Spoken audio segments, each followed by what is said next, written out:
The ઓરા દૂધ ઉત્પાદક સહકારી મંડળી લિમિટેડની ગોલ્ડન જ્યુબિલી તથા મિલ્ક ડેની ઉજવણી કરવામાં આવી।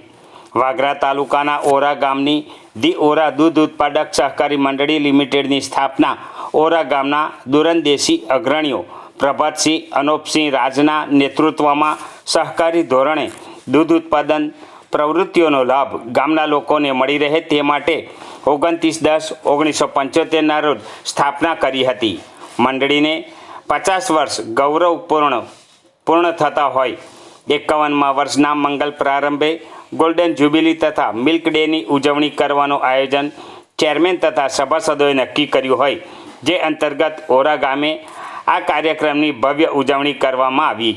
આ પ્રસંગે ધારાસભ્ય ડી.કે. સ્વામી, દૂધધારા ડેરી ચેરમેન ઘનશ્યામભાઈ પટેલ, વાઇસ ચેરમેન સહિત મહાનુભાવો ઉપસ્થિત રહ્યા હતા। આ પ્રસંગે આ મંડળી 100 વર્ષ પૂર્ણ કરે તેવી શુભેચ્છાઓ પાઠવી તથા સંચાલકોને પણ અભિનંદન પાઠવ્યા હતા અને દૂધ મંડળીના સભાસદોના હિતમાં તથા વધુને વધુ દૂધ ઉત્પાદન મળે તે અંગે વાત કરી હતી। આ પ્રસંગે તાલુકા પંચાયત સભ્ય સંજયસિંહ રાજ, સાગરભાઈ તથા આજુબાજુ ગામના મંડળીઓના ડિરેક્ટરો, હોદ્દેદારો સહિત હાજર રહ્યા હતા।